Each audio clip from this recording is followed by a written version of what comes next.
This video will probably come out after the JoJo video. If you enjoyed that video and came back for some more content on this channel, thank you for choosing to stay with me on this journey. But if you're new to this channel, I would like you to subscribe to this channel, and if you have, thank you. Listen, I get it. You're wondering why I would choose this series to be the follow-up to my JoJo video, since most people see these series as polar opposites to each other in terms of quality. So why would I do this, you ask? I just want to, man. There's no rhyme and reason to this. I just do series I like and have fun with it, okay? The only rhyme and reason you'll find on this channel.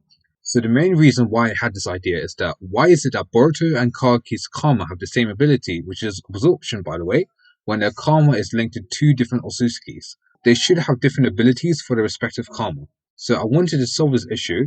The changes I have in mind might not be completely fleshed out, but I believe that these changes I would make are pretty good. And obviously, spoiler warning. With that being said, let's start off with Karma Stage 1.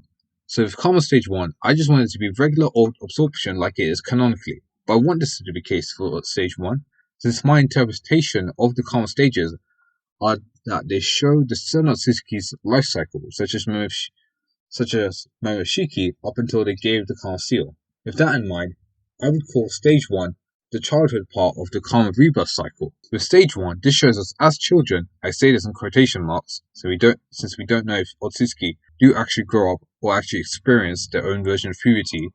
Okay, with that little side bit out of the way, as children, they have the ability to absorb, so that they can absorb powerful attacks, so that they can survive and grow up. There are two questions I want to answer which came up while I was writing the script, which is this ability they have as children, is it a technological advancement what they gave to their future offspring, or was it purely genetic? The second question I have in mind is why was it required for the children to have the ability to absorb? I first want to answer the first question. So this ability they have as children, I would say this was a technological advancement that they gave to their future offspring. If you didn't know, the main theme of Boruto is technology, that's why it's a technological advancement instead of a genetic altering. But moving on, the main reason I could conclude was, this way the low-ranked Otsutsuki can be used when they are adults to be sacrificed for the Tentails. That way the higher-ranked Otsutsuki won't have to be sacrificed. This tells us why they would give this ability to lower-ranked Otsutsuki, such as Kaguya, but why would they give this to high-ranked Otsutsuki, since they seem to have been spoiled and have giant egos such as Ishiki or Momoshiki? The only real conclusion I could come up with is that the high-ranking Otsutsuki need to absorb a lot of power to gain an enormous amount of power, so that way lower-ranked Otsutsuki don't think of fighting back. And we have seen this happen, or I believe that this was the case when Kaguya, considered lower ranked compared to Ishiki, was able to defeat Ishiki and badly wound him. Now onto the second Karma stage, also known as the Boroshiki Form, and the changes I would make to this stage. Alright, before I start, remember, spoiler warning. With that out of the way, let's continue. I'm not actually going to use the Boroshiki Form as the main example, since there's one aspect of Boruto's Karma Seal that I like, is that the powers Boroshiki uses aligns with what Momoshiki uses before he died. The absorption ability used by Momoshiki and the Byakugan he has is also used, shown in the Boroshiki Form. Now for Karma Stage 2, this is when I would want to half the OP power. The way I would go on about doing so would be that every time they unleash the second stage, their ability to absorb would become weaker, but there's a catch to this. The most resistant to this weakening would be the release they have an affinity for. This just means that the Karma would have the hardest time to absorb their bearer's affinity release.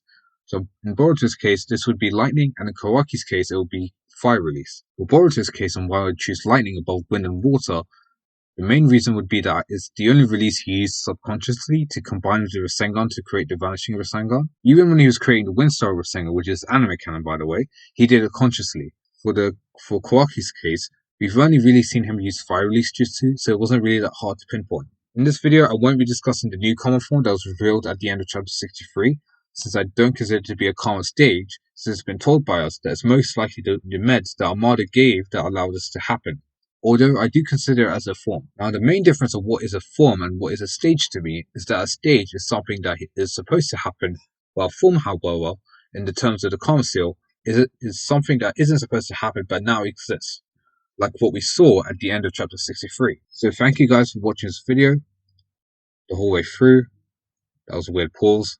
Sorry about that. You're going to see a lot of these pauses throughout this video. or you've already seen a lot of pauses out throughout this video, and I'm really sorry about that. I will get better at it. But either way, I really appreciate it. I really appreciate that you have been in this, you have watched this video. And if you haven't already, please make sure to like and subscribe. And I'll see you guys in the next video. Bye.